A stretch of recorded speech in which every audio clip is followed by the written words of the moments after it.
En RTVC, conversemos en paz.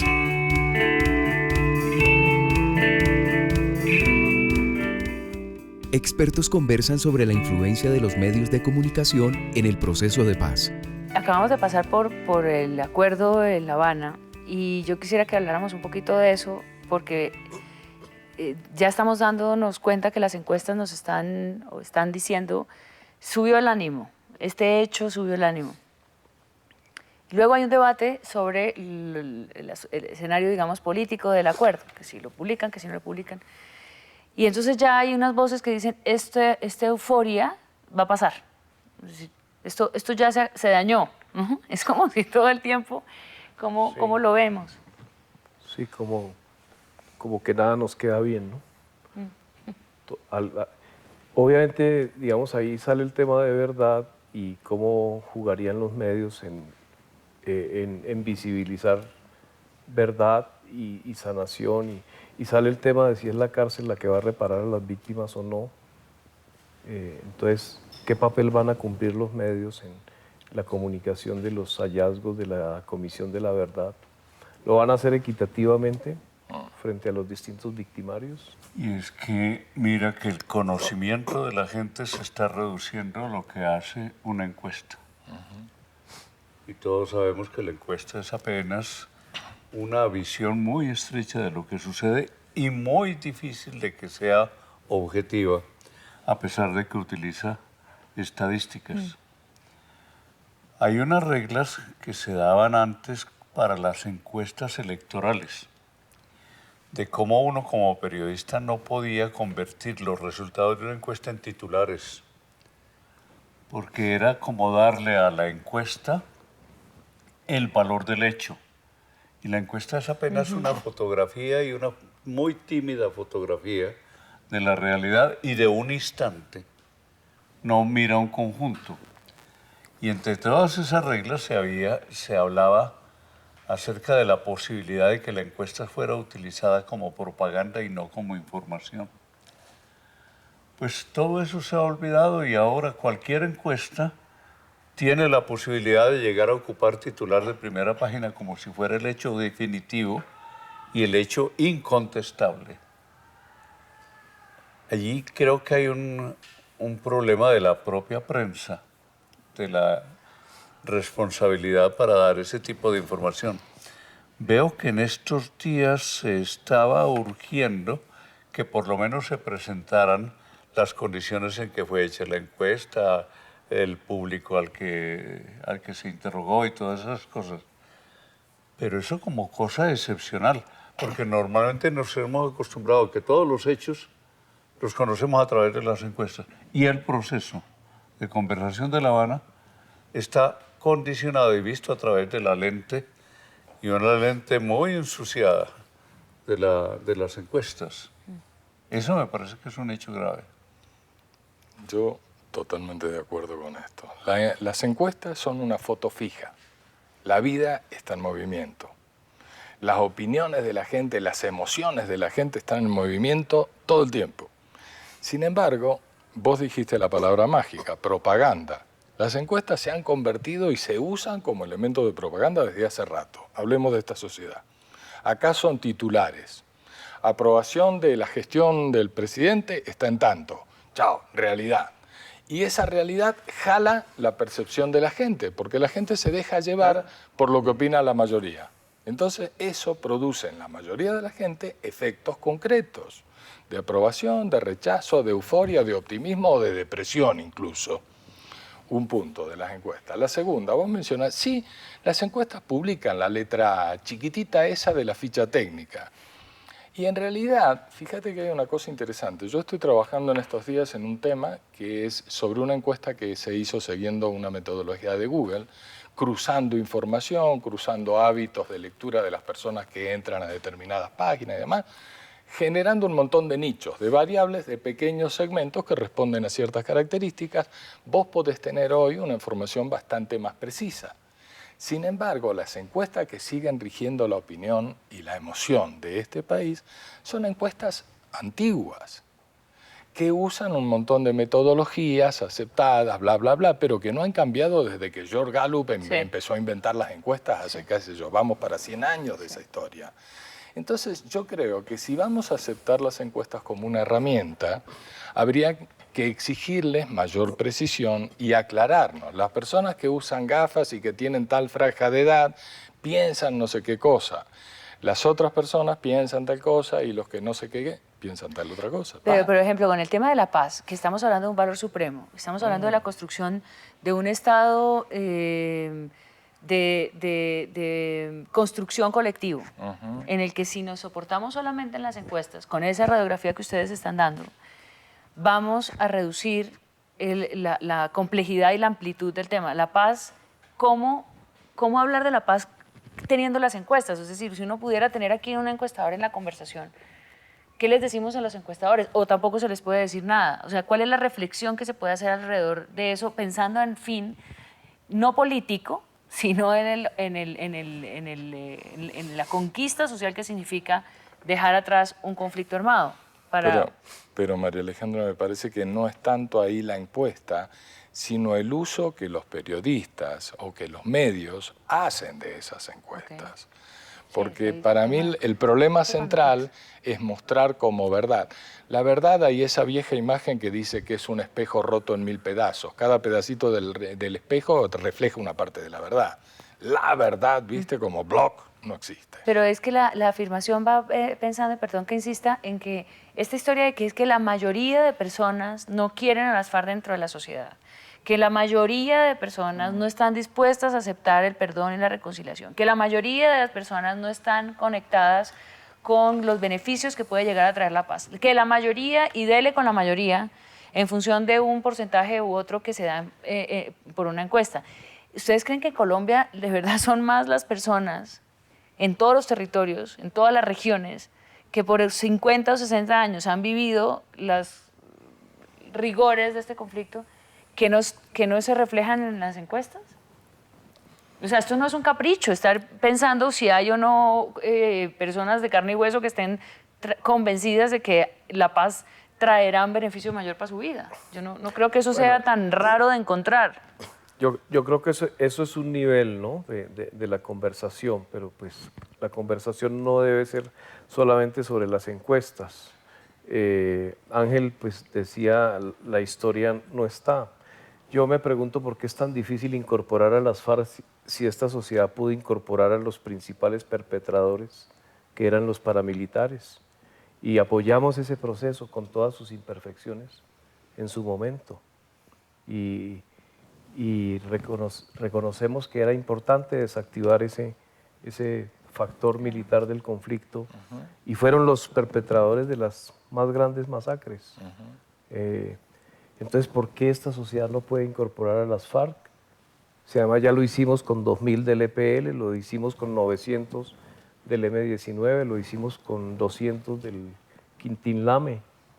De ahí han salido líderes, de ahí han salido alcaldes como Antonio Navarro o como Rosenberg Pavón, unos que están con el uribismo, otros que están en el movimiento de defensa de los derechos humanos.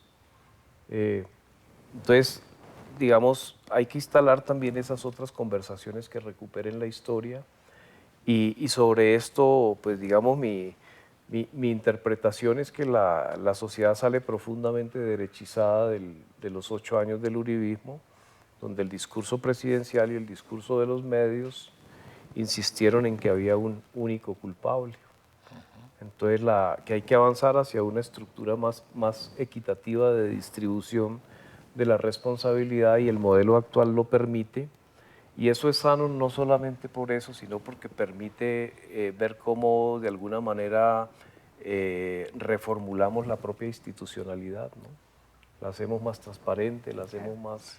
Yo siempre pienso que el poder de los medios de comunicación es mucho mayor de lo que uno piensa. Tal vez porque estamos muy metidos dentro de ellos y los árboles no nos dejan ver ese bosque. Sí. Pero, mira, yo me planteo esta pregunta. ¿Cómo está actuando el periodista común y corriente que tiene que informar sobre estos hechos? El periodista común y corriente que informa sobre lo de La Habana. ¿él qué está pensando al hacerlo? Y yo siempre me encuentro un periodista que quiere responder al mandato que le dio por la mañana el jefe de redacción y que tiene que entregar la tareita hecha.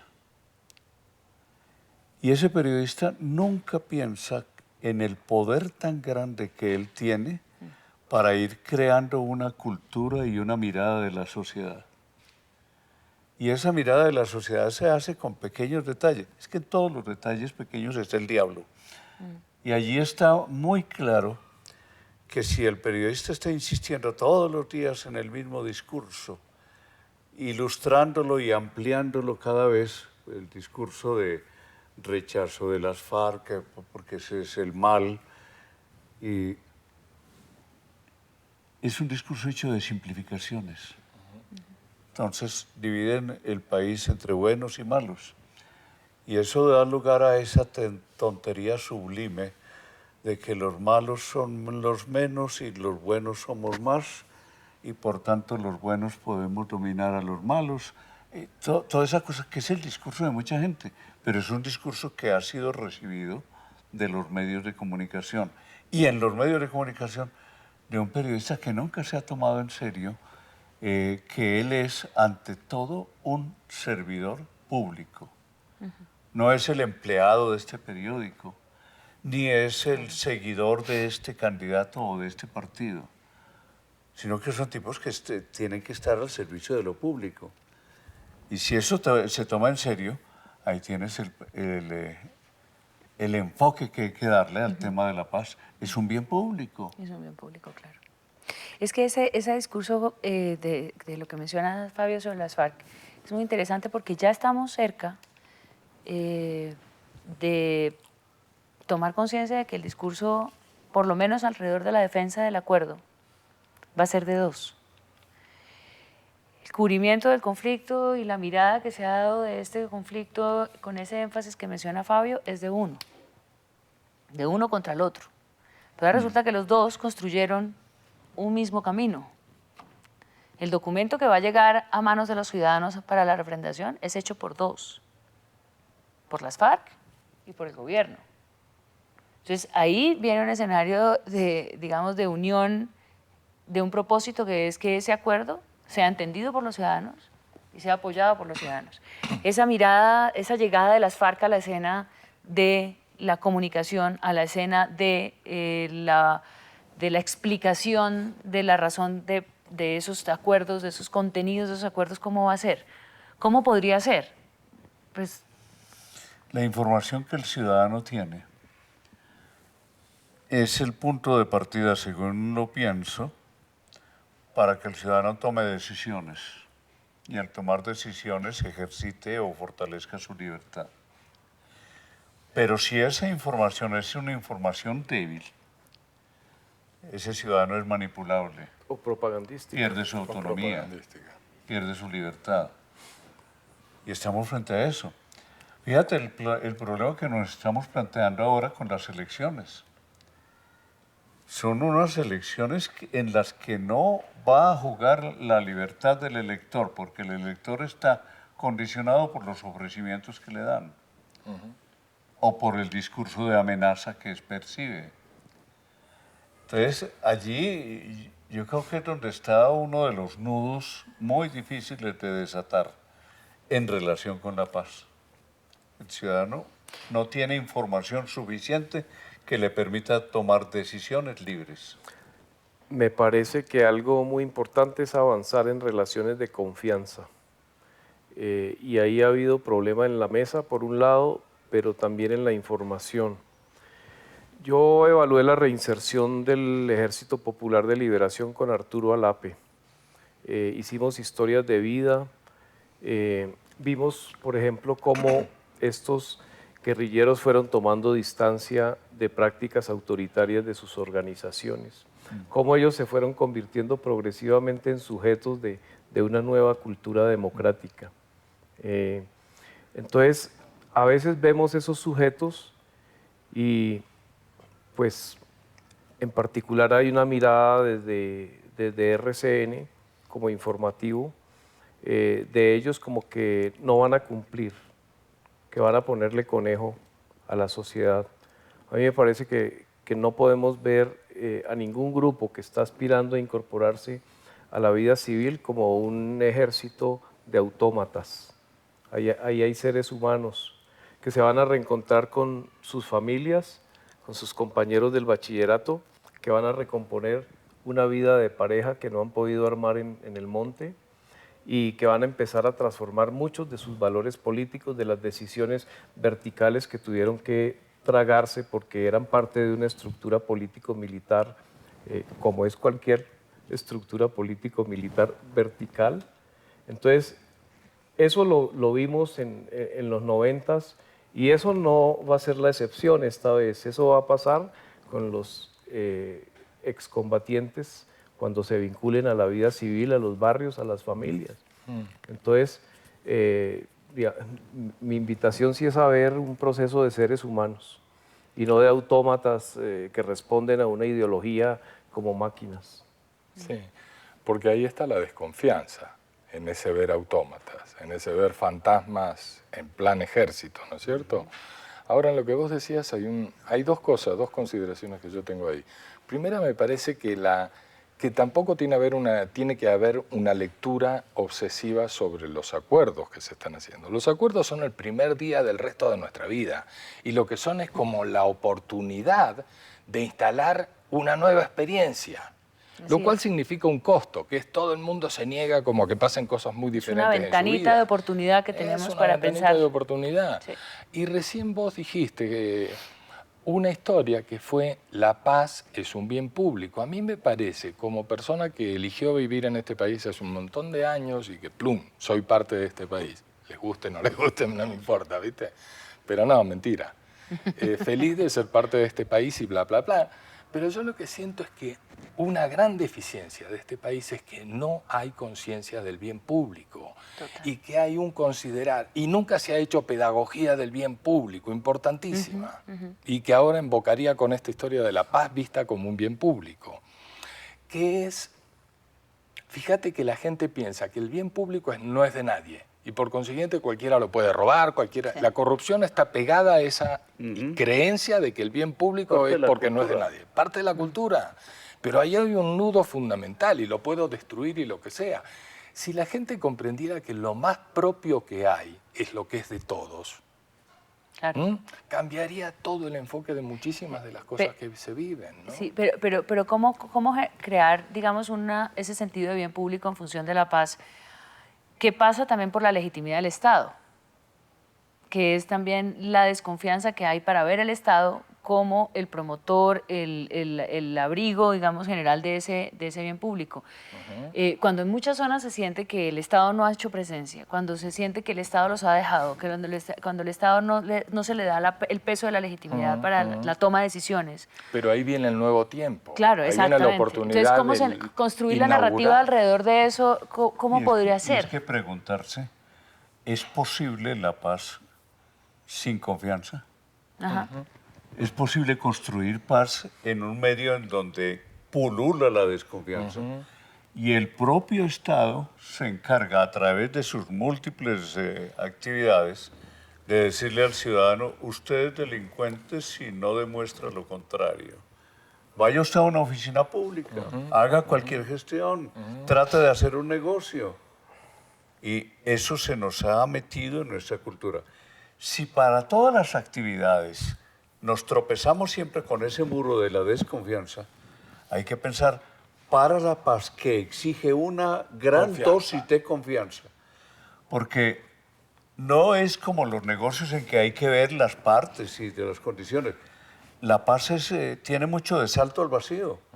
Y es un salto al vacío que se puede llenar si hay un poco de fe, tanto en las instituciones como en los otros. Pero uno sí cree que, por ejemplo, con lo del acuerdo de la semana antepasada, esa ilusión crece.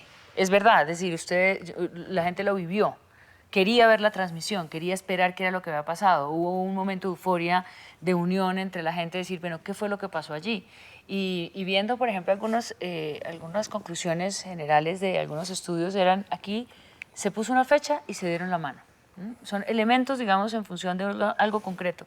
¿Cómo mantener esa ilusión para cuidar el bien público. No estoy hablando de propaganda oficial, estoy hablando de verdad como sociedad, en función de construir también puentes de confianza que signifiquen un pasito para lo que nos toca vivir con la ventanita de oportunidad que se nos abre ahí. ¿Qué les decimos a los medios entre todos? No nosotros, sino digo entre todos, ¿qué nos decimos en general? Para que también la reflexión sea efectiva y sea palpable, porque... A mí me parece que el periodismo no logra captar que lo que está en juego es un profundo proceso civilizatorio. Es decir, que sacar adelante este proceso de paz tiene que ver con la civilización de este país. Que el periodismo no dimensiona eso. A veces porque dicen, no, es que nuestra labor es simplemente informar de la manera más objetiva posible.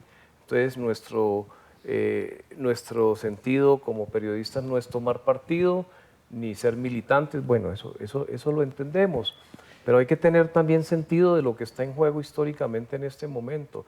Y ahí es donde yo propondría al periodismo no mantener una polarización que a veces se mantiene, digamos, de publicar ciertos tweets de ciertos personajes porque eso da rating, ¿no? Porque eso mantiene la capacidad de captar audiencias, pero eso no permite que el país avance en el proceso. Entonces mi propuesta sería empezar a pensar en cómo ir cerrando el conflicto, es decir, ir avanzando en orientar decisiones de política pública para que este proceso sea exitoso, porque como nos lo recordó el Papa, no podemos darnos el lujo de fracasar una vez más, pero para eso tenemos que pensar la ruta, ¿no?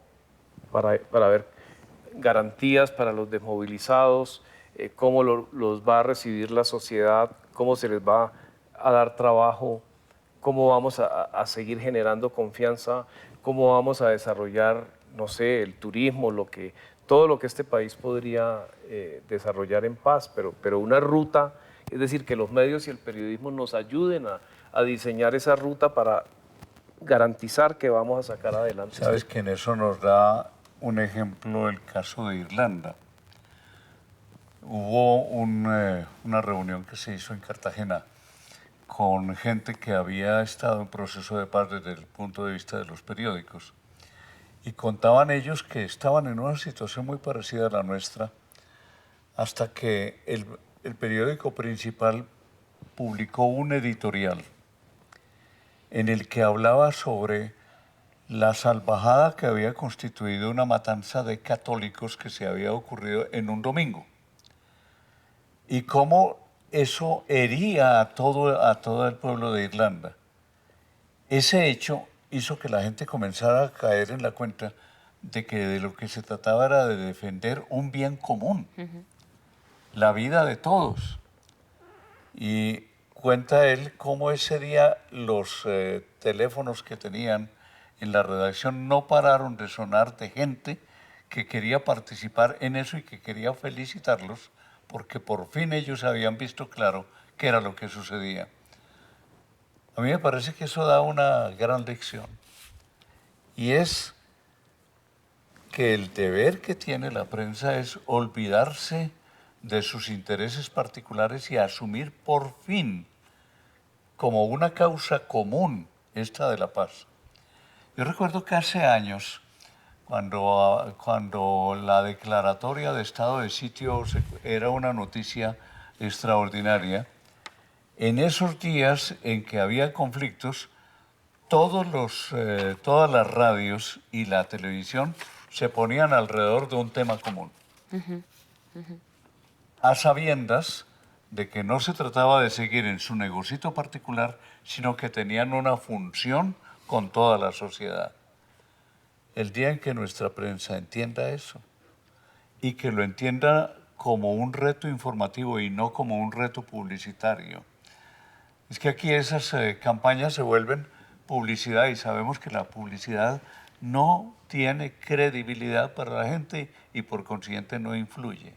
Y aquí se necesita es una credibilidad fuerte que influya en las decisiones de la gente. Es que uno ve que el esfuerzo o el llamado de cambio está hacia las instituciones para que se acomoden a una nueva institucionalidad de un Estado en paz. Está en el llamado de cambio a la guerrilla, que va a dejar de ser una organización político-militar para transformarse en un escenario político. Está en las víctimas, a quienes se les pide también un cambio en su sentir para aceptar el perdón. Está en la economía y en la empresa privada para ver qué están dispuestos a dar en función de la paz. Y a los medios y a los periodistas, ¿ese cambio no nos va a afectar?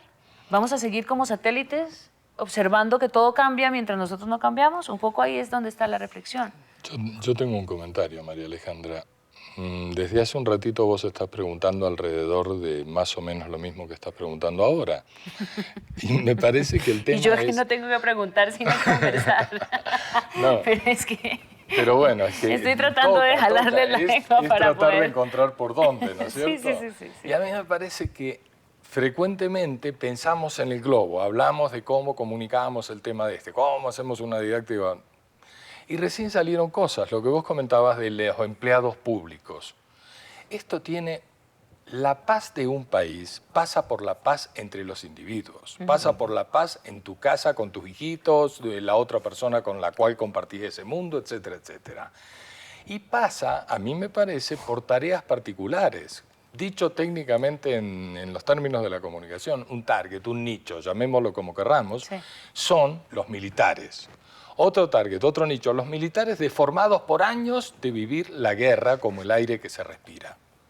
Otro target es el empleado público que se convierte en una barrera de hostilidad frente al ciudadano y que produce un profundo mal genio en el ciudadano que atenta contra la posibilidad de paz, que en el fondo no es más que convivencia, de que convivencia civilizada, lo que decía Fabio. Y por el otro lado, me parece que tiene que haber un esfuerzo particular hacia los medios. No los medios, que suena como si fuera un abstracto, el edificio de los medios, sino los periodistas y los jefes de redacción y los directores y los dueños de los medios. Chun, chun, chun. Y creo que enfocando eso, teniendo particulares enfoques para una cantidad de sectores que son fundamentales para que el conjunto de la orquesta funcione bien, se lograrían cosas. Si seguimos pensando en el conjunto, olvidándonos de que el conjunto está hecho del señor de la tuba que puede joderse toda la orquesta y el señor del clarinete que puede producir una melodía a contramano o a favor de la orquesta, nos equivocamos y perdemos la posibilidad de encontrar este camino de la unión de las complicidades o la unión de los afectos, ¿no? Me parece, qué sé yo. Y también habría que conversar un poco sobre las demandas de cambio a la política y a la clase política. Me parece que hay un profundo retroceso en el país, que hay una reclientelización del país en las regiones. Es decir, si comparamos con los institutos descentralizados de Carlos Lleras y épocas en que contaba un poco más la meritocracia, me parece que está muy envilecida la política y está muy corrupta nuestra clase dirigente de las regiones. Y eso, ¿cómo lo transformamos? Porque a veces pareciera que el proceso de paz tampoco tuviera que ver con las transformaciones de los grupos que históricamente han manejado las regiones. Por ejemplo, el manejo liberal de la economía me preocupa mucho, la ausencia de planes de desarrollo, lo que los brasileños llaman un proyecto nacional estatal de desarrollo. Me parece que tendríamos que ver autocríticamente cómo desperdiciamos el boom minero energético, ¿no? Es decir, deberíamos abrir una conversación nacional sobre qué país queremos, ¿no? ¿Qué queremos hacer con la agricultura? ¿Queremos un desarrollo agroindustrial? ¿Cómo lo vamos a compatibilizar con las economías campesinas?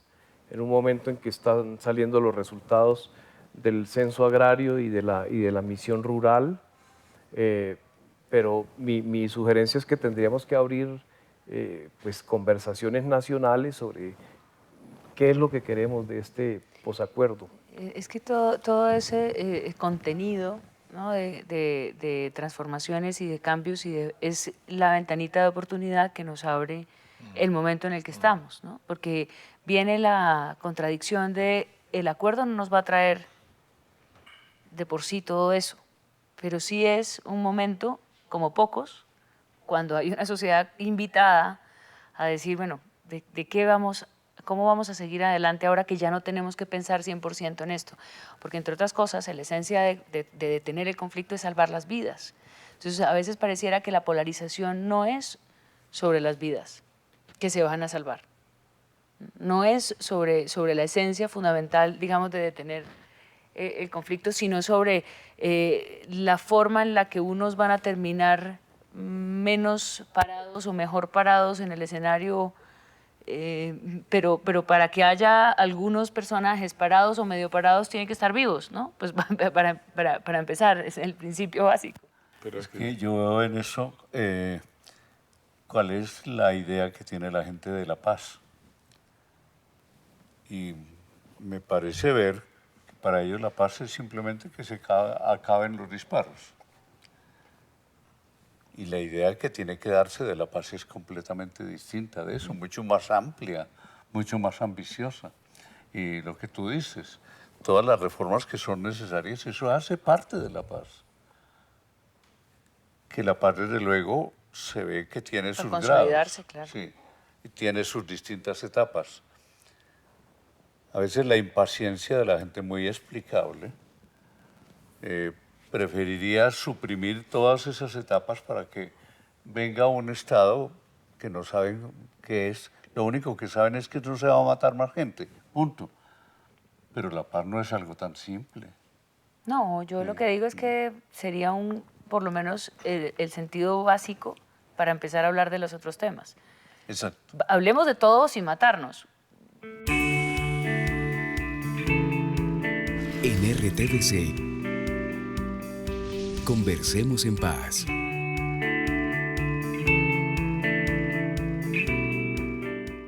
Quienes estuvimos en las mesas de Naciones Unidas con la Universidad Nacional, con las mesas de víctimas y las de reforma agraria, participación política, cultivos ilícitos, ¿qué nos decían todos? Afros, campesinos, colonos, indígenas.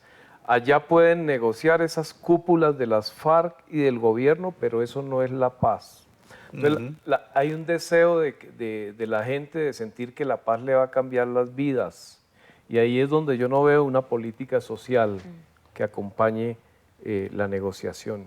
Yo le veo ese gran problema de parte de quienes manejan el proceso hoy. Pero Fabio, también ahí vuelve a estar esa lectura de que alguien tiene que resolver por nosotros.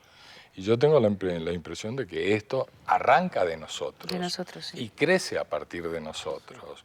Y que la paz es lo mismo. Vos estabas tocando el tema del volver la política hacia otras épocas oscuras de la política y demás. Yo creo que de lo deteriorado acá como bien público, la democracia. La democracia está muy deteriorada en este país. En muchos países, pero en este país está muy deteriorada. Y la recuperación, falta por la recuperación de la conciencia de cómo participo yo, y volvemos al bien público, a las decisiones que nos son comunes y que van a regir las vidas de nosotros, porque se niega a los políticos, se niega a la política y nadie participa de lo que va a regir la vida de cada uno de nosotros. Y si ese bien público estaría también, se crearía más ese sentido de lo público si se amplía la conversación. Claro. La conversación está muy concentrada. Sí. Y esa concentración pareciera que es la única conversación que hay, la que nos está dando la temperatura y la línea de lo que está pasando. ¿Cómo ampliamos esa conversación para volverla de todos? La pregunta de Ángel es clave para que pensemos cómo estamos viendo a la sociedad, a la gente, porque estamos hablando de los medios y ese es un nivel, pero la gente, ¿en qué está y qué papel puede jugar esto de ampliar las conversaciones que nos permitimos tener los colombianos o no nos permitimos tener? Que hasta ahora no nos hemos permitido tener, pero que puede ser la gran oportunidad de ese país nuevo que ocurra para allá adelante. Nuevo por el cambio de la forma en que nos relacionamos y que dialogamos, ¿no? Porque hay, para mí, una última lectura. La guerra, en el fondo, es diálogo a lo bestia. Es diálogo a matarnos, es una forma de dialogar. No te soporto y te lo manifiesto eliminándote de la realidad. Pero es una forma salvaje, horrible. Se supone que si como humanidad hemos avanzado, hemos crecido porque hemos resuelto ese nivel primario. Y estamos en un nivel mucho más sutil en las relaciones entre los humanos. Entonces, en este país cultivar un poco lo que pasa con los Twitter de Uribe. Uribe parece Sí, un ser que viene de aquel pasado. De eso quería hablar, sobre esa existencia de la oposición, en este caso al conflicto, a la paz, específicamente del uribismo, porque no había existido pues, un liderazgo de oposición tan concreto para un proceso de paz en los procesos anteriores como este. Esa conversación amplia incluye la de la oposición, y la reflexión que yo muchas veces hago es que se dé, ¿no? Que se dé y que vayamos teniendo un poco de un lugar para cada cosa.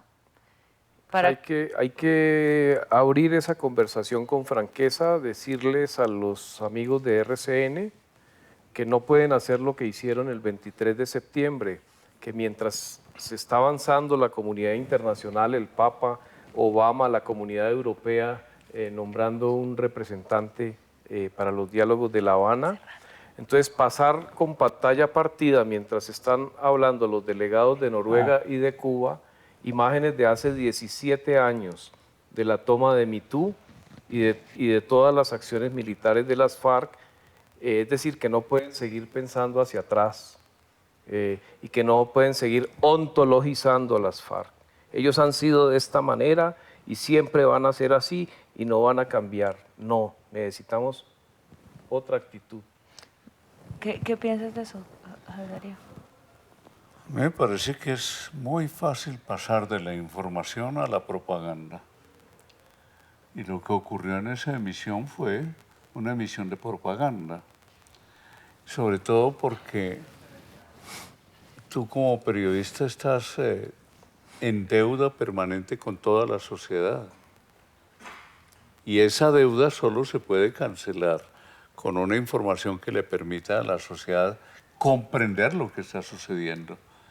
Informaciones de esta naturaleza introducen una confusión muy grande. La gente no entiende lo que está sucediendo. Y lo que le decía hace un rato, mientras la gente no tenga una información de calidad, no puede tomar unas decisiones suficientemente libres. Para que la gente actúe en libertad, debe tener una información que, si es de calidad, es porque es una información que muestra la realidad total, no una realidad sesgada, que me parece que es lo que sucedió allí. Creo que los informativos no se hacen para adoctrinar a las personas, no se hacen para uniformar a la opinión en una sola opinión. Yo personalmente abrigo la mejor de las expectativas de que ellos se vinculen creativamente a todos estos escenarios que hemos estado sugiriendo en esta conversación, pero que ojalá reflexionen sobre lo que están haciendo, porque puede ser también una forma de suicidio. Los colombianos tampoco somos tan bestias para pensar pues que para tragar entero toda esta manipulación. Es que este no es tiempo de poner bombas, y mucho menos bombas informativas. ¿El futuro cómo está en los medios? ¿Cómo se puede ayudar a ese imaginario de futuro? Porque hay ejercicios de prospectiva, de futurología, digamos, de escenarios futuros que le permiten muchas veces a la sociedad salir del atolladero del presente para poder transformarse en metas por cumplir, digamos. ¿Los medios ustedes los ven haciendo algún ejercicio de prospectiva posible? ¿Valdría la pena hacer un ejercicio de esa naturaleza? Yo pienso que en este momento lo que se impone es que la gente aprenda a pensar en términos de futuro. Todo lo que sea ese espejo retrovisor no aclara nada ni aporta. Los medios como tales siguen muy aprisionados en el presente y no han adquirido la costumbre de mirar que el presente es un futuro que comienza. Y al país hay que enseñarle eso, que el futuro está comenzando y tiene unos términos muy claros. Ahora, nuestro futuro puede ser un futuro terrible si es el futuro de la venganza. Ajá, eso es importante. O es un futuro muy distinto si es el futuro de la paz y de entender que la paz es un quehacer de todos y que cualquiera que se opone a ese quehacer de todos, pues por lo menos desconcierta. Pero en el fondo se está manifestando como un enemigo del bienestar común. Yo creo que los medios, en muchas instancias, los medios y nosotros mismos, cuando decimos los medios, Sí. tendemos a pensar que esto sigue siendo como hace 30, 40 años atrás.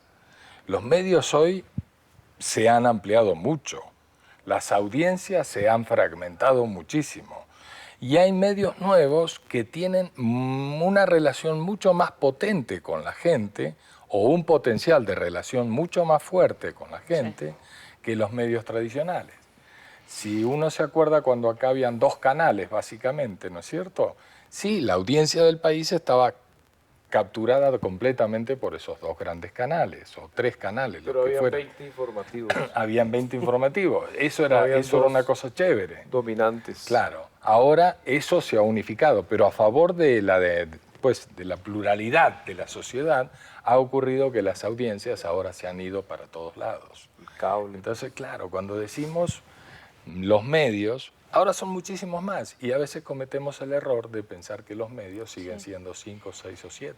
Pero digamos que ahí el país más real, en el sentido en que no están con este ruido con el que vamos a convivir el resto de nuestra existencia, que son las redes sociales, la existencia de este diálogo incesante, ¿no? de esta participación permanente en una red en donde se toman muchas cosas como ciertas y se juega a esa interlocución generalizada.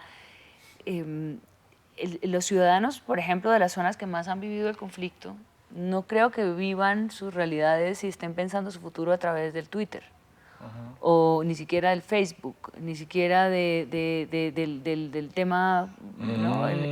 No sé. te equivoques. No sé, digamos, porque me preocupa a veces que estamos, y esto es una preocupación, digamos, para el ejercicio de toda esta mirada de sensibilización, de información.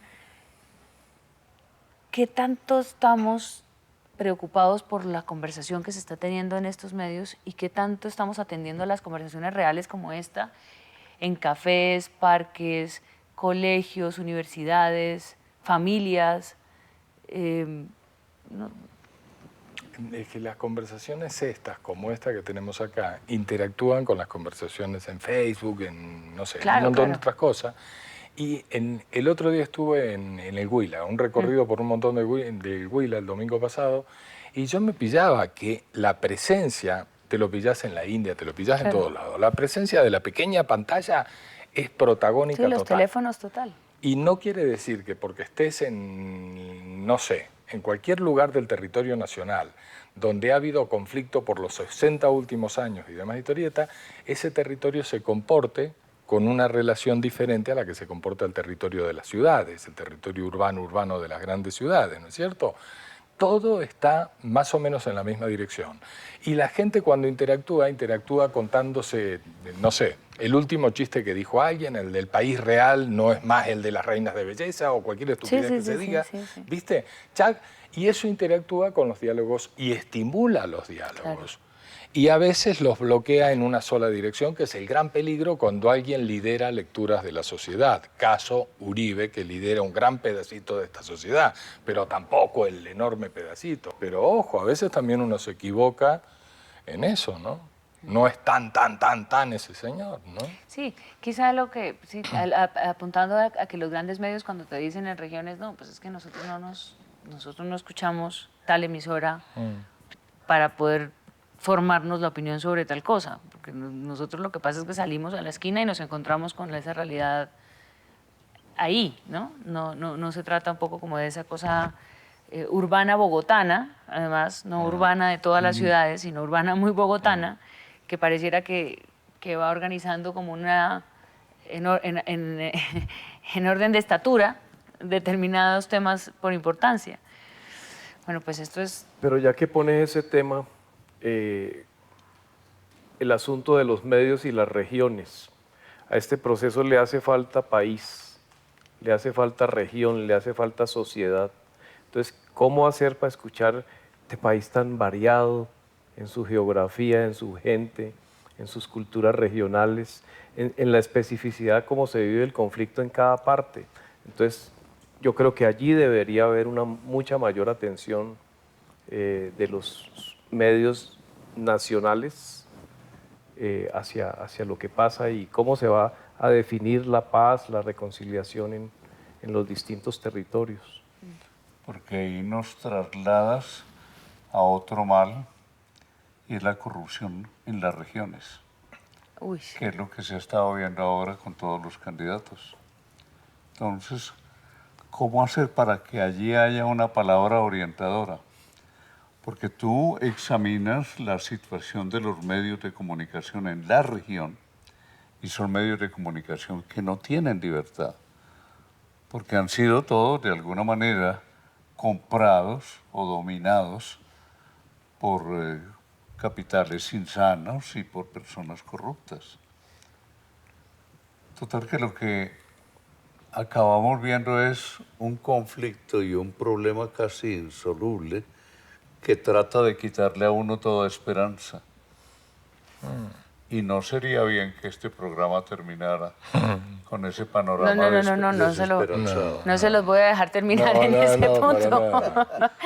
No, porque además hay otro tema importante que es esta semana hubo un debate de estos sobre una afirmación de las FARC sobre la democratización de los medios. Sí. Y es la llegada que mencionábamos antes, no solamente a la explicación de los acuerdos por parte, digamos, de ese autor de ellos, sino a la existencia del relato que vayan a construir en su postura política. Ya lo vivimos, tú mencionabas a MPM, que fue el medio que tuvo el M-19 también después de los procesos de paz, en fin. ¿Cómo nos imaginaremos eso? Es decir, a la construcción de todo este nuevo, de nuestras nuevas voces, este caos de voces que tenemos que acostumbrarnos a dar. Yo pienso con respecto a lo regional, me parece que cuando se hace esta lectura de todos los temas que estamos hablando acá, a veces cometemos el error de pensarlos muy centralistamente y por eso pensamos en los grandes medios y bla, bla, bla.